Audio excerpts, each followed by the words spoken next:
Good morning everyone, welcome সবাইকে আরও একটা নতুন ভিডিওতে। যেখান থেকে ভিডিওটা দেখছেন আশা করি সবাই খুব ভালো আছেন, আর নতুন যে বছরটা শুরু হয়েছে আপনারা খুব সুন্দরভাবে কাটাচ্ছেন। তা অনেক দিন হলো এই গাছগুলোতে জল দেওয়া হয় না। কয়েকটা ধনেপাতা লাগিয়েছিলাম, সেগুলোর হাল খুবই খারাপ, আর কয়েকটা পালং শাক লাগিয়েছিলাম, সেগুলো তো অলরেডি নষ্টই হয়ে গেছে, বড়ই হলো না। জানি না মাটিতে কোথায় সারের অভাব, কিন্তু তাও যে কটা গাছ আছে সেগুলোকে যত্ন তো করতে হবে। তাই জন্য আমি এই ধনেপাতা, কিছু লঙ্কা গাছ, ক্যাপসিকাম গাছ, পেঁপে, করলা, উচ্ছে এই সমস্ত আছে, সেগুলোতে ভালোভাবে একটু জল দিয়ে দিচ্ছি। শীতের সময় যদিও একটু কম জল দিলেও চলে এমনিতে, তাই আমি 2-3 দিন দিইনি, তারপর আজকে একটু জল দিয়ে দিলাম। তারপর চারিদিকে একটু ঘুরে ঘাড়ে দেখে নেব, কারণ একবার যে ঘরে ঢুকে কাজ শুরু হবে, বাইরে প্রকৃতিতে আর খুব একটা আশা হবে না। তাই জন্য এদিকে সব দিকে একটু ঘুরে ঘুরে কোথায় কি গাছ আছে, কেমন আছে সেইগুলো দেখে নিচ্ছিলাম। আর এগুলো পাশের বাড়ির হাঁস, কিন্তু আমাদের পুকুরে এসে চড়ছে। যাই হোক, দেখতে ভালোই লাগছিল, আর এই রোদটা গায়ে লাগছে, বেশ একটা শীতের মিষ্টি রোদ, সেটাও কিন্তু বেশ ভালো লাগছিল। তো চলুন এবার ঘরে যাই, ঘরে গিয়ে কাজ শুরু করা যাক। ফ্রিজ থেকে প্রথমে মাছের মাথা আছে কেটে ধুয়ে রাখা, পরিষ্কার করা, সেটা বাইরে বার করে রাখি, আর তারপরে নুন হলুদ মাখিয়ে রেখে দেবো, আর অন্যান্য সবজি কেটে রান্নার জোগাড় শুরু করে দেবো। আজকে ইচ্ছা আছে মাছের মাথা দিয়ে মুগের ডাল করব, আর কিছু অন্যান্য রান্না। মাছের মাথাতে তো নুন হলুদ আমি মাখিয়ে নিয়েছি, আর মুগ ডালটা একটু শুকনো কলায় ভেজে নেব, আর তারপরে ওটা সিদ্ধ দিয়ে দেবো। এইখানে মাছের মাথায় নুন হলুদ মাখিয়ে একটু রেখে দিয়েছি, কারণ নুন দিলে আবারও একটু জল বেরোবে। এখানে আমি ডালটা ভেজে নিচ্ছি, তারপর ধুয়ে সিদ্ধ বসিয়ে দেবো, আর সাথে হবে বিট গাজর ভাজা, পালং শাক। ওইদিকে ভাতটাও বসিয়ে দিয়েছি, আর চিকেন হবে, ওটা উনুনে করব।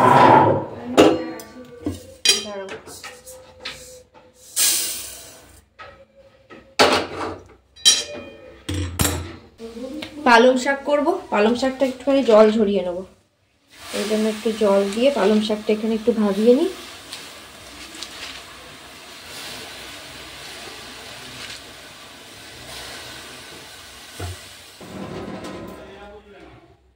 ভাজা ডালটা ভালো করে ধুয়ে আগে সিদ্ধ করে নেবো কিছুটা।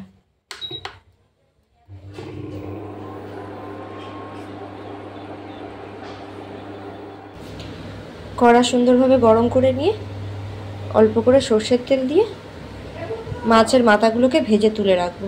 ট্রেডিশনাল যে কোনো রান্নাই সর্ষের তেলে একটু ভালো হয় সাদা তেলের তুলনায়। আমি বাড়িতে সবসময় রান্না করলে সাদা তেল দিয়েই করি, কিন্তু এই ধরনের কোনো রান্না করলে তখন আমি সর্ষের তেল দিয়েই করি। তেল গরম হয়ে গেছে, এবার মাছের মাথাগুলো দিয়ে খুব বেশি কড়া করে ভাজবো না, হালকা করে ভেজে তুলে রাখবো।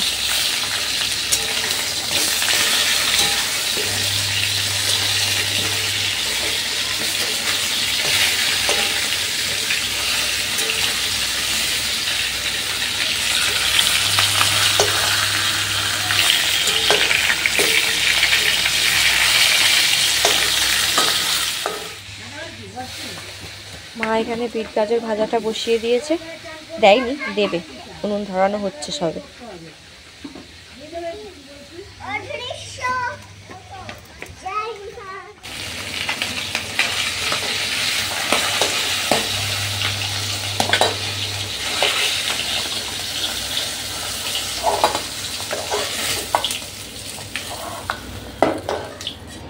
এই তেলের মধ্যেই এলাচ, লবঙ্গ, দারচিনি, শুকনো লঙ্কা, খুব অল্প অল্প, একটা এলাচ, দুটো লবঙ্গ, একটা শুকনো লঙ্কা, আর সামান্য একটু গোটা জিরে ফোড়ন দিয়ে অল্প করে পেঁয়াজ দিয়ে ভেজে নেব। এই মাছের মাথা দিয়ে মুগ ডালটা সম্পূর্ণ আমার নিজের মতো করে করি আমি, যেরকমটা আমার বাড়ির সবাই টেস্ট পছন্দ করে, আমি পছন্দ করি, সেই হিসাবে করি।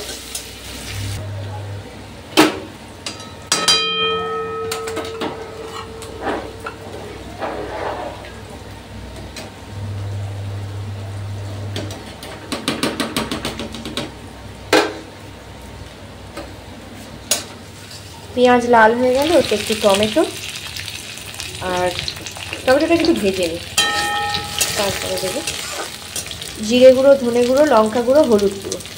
আমি এখানে মাছ আর মুগ ডালের ফ্লেভারটাই বেশি স্ট্রং রাখতে চাই বলে মশলা খুব অল্প অল্পই দিই, আর অল্প করে আদা রসুন বাটা।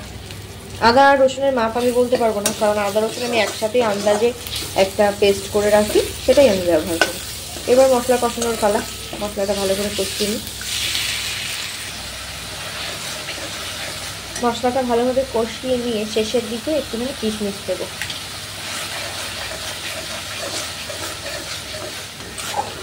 তারপরে এর মধ্যে ভেজে রাখা মাছের মাথাগুলো দিয়ে দেবো।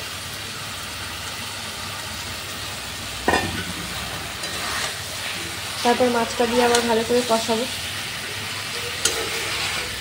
তারপর একটু করে পরে আমি এই মাছের মাথাগুলোকে এইভাবে ভেঙে দেবো।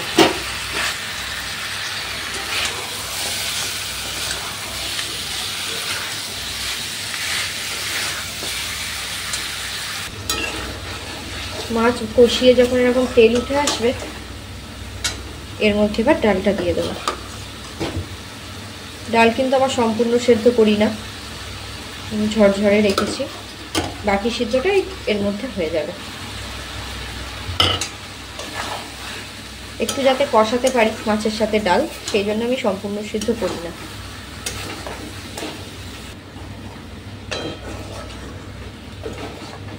ওদিকে আমার ভাতটা হয়ে গেছে, ভাতের ফ্যানটা ছেড়ে ডাল ভালো করে কষানো হয়ে গেছে মাছের সাথে। এবার এর মধ্যে জল দেবো, গরম জল দেবো, তাহলে স্বাদটা ভালো হবে।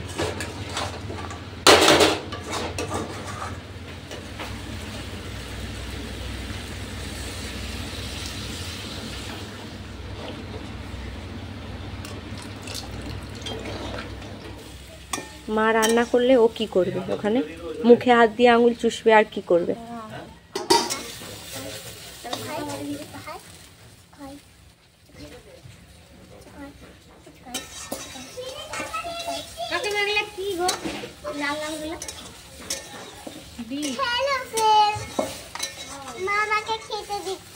ইস, কি খেতে দেবো তোকে? আমি কি খেতে দেবো?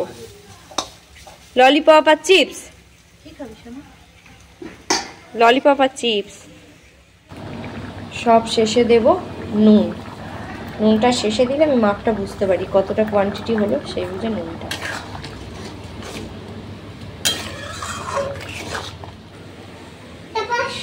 মায়ের বিট গাজর ভাজি করাটা হয়ে গেছে। এবার মা ওখানে পালং শাকটা বসিয়েছে।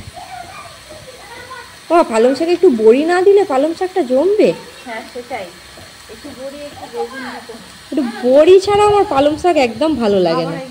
এখন তো উঠছেও না, উঠে উঠে শেষ হয়ে যাওয়ার। এটা আসবে এখান থেকে? না, একদমই না, এখান থেকে যাবে। দেখো, ধরো একটু ধনে পাতা তুলে দাও না, ডালে দিতে হবে।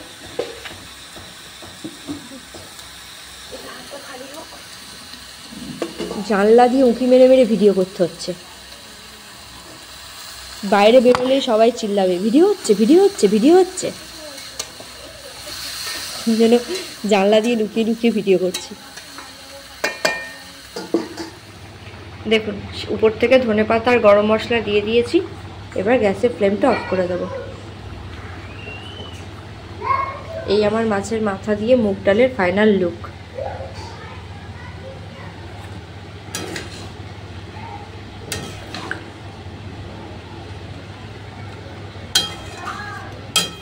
এই কড়াইটিতে ডাল সিদ্ধ করেছিলাম, সেই কড়াইটাই আমি ব্যবহার করছি চিকেনটা ম্যারিনেট করার জন্য।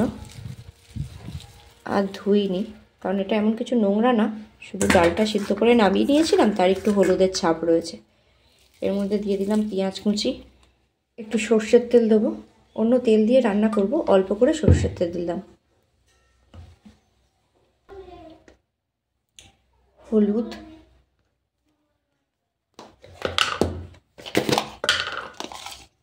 জিরে গুঁড়ো। জিরে গুঁড়োর পরিমাণটা আমি একটু বেশিই দেব।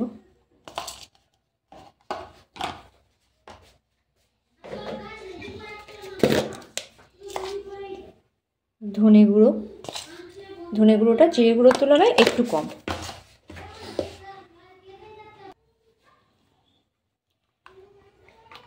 আদা রসুন বাটা। আদা আর রসুন আমি সবসময় একসাথে পেস্ট করি, তাই আদা রসুন আমি নিজের ওটা চোখের আন্দাজেই নিই। মানে আদা আর রসুনকে যদি আমাকে কেউ আলাদা করে জিজ্ঞেস করে সেটা আমি বলতে পারবো না, আদা রসুনের মাপটা আলাদা বলতে পারবো না। ঝালের জন্য একটু লঙ্কা, বাকিটা আমি কাশ্মীরি লঙ্কা দেব। রঙের জন্য কাশ্মীরি রেড চিলি পাউডার দেব।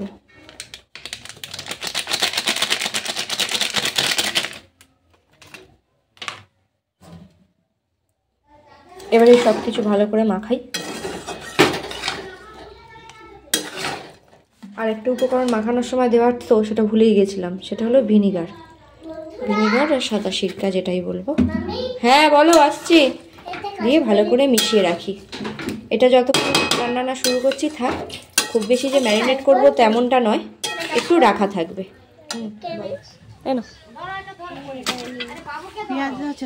মাখিয়ে দিয়েছি, দাঁড়াও নিয়ে আসি।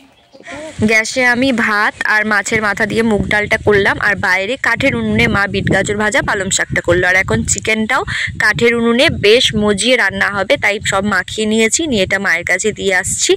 তো আমি ফোড়নে দেওয়ার জন্য একটা এলাচ, দুটো লবঙ্গ, একটু দারচিনি আর কয়েকটা গোটা গোলমরিচ দিয়েছি, যেটা তেলের উপর ফোড়ন দিয়ে রান্নাটা করা হবে। আর বাকি সব কিছু আমি এর মধ্যে মাখিয়ে দিয়েছি, সেটা তো আপনাদের দেখালো আমি কী কী মশলা আমি মাখিয়েছি।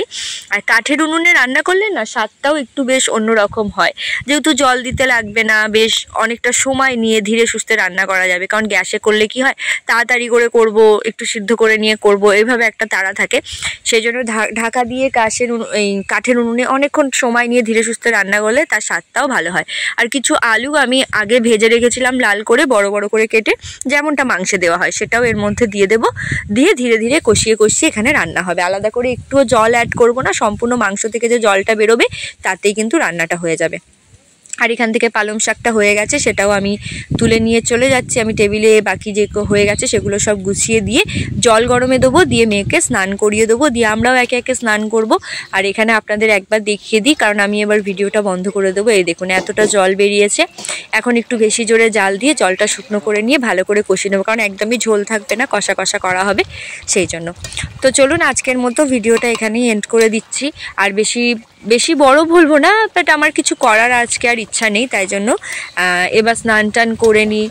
শীতের বেলা তো একটু তাড়াতাড়ি বিকেল হয়ে যাবে, সন্ধে হয়ে যাবে, আর সন্ধ্যের দিকে আমি আর ভিডিও করি না। তো সকলে ভালো থাকবেন, দেখা হচ্ছে নেক্সট ভিডিওতে, টাটা।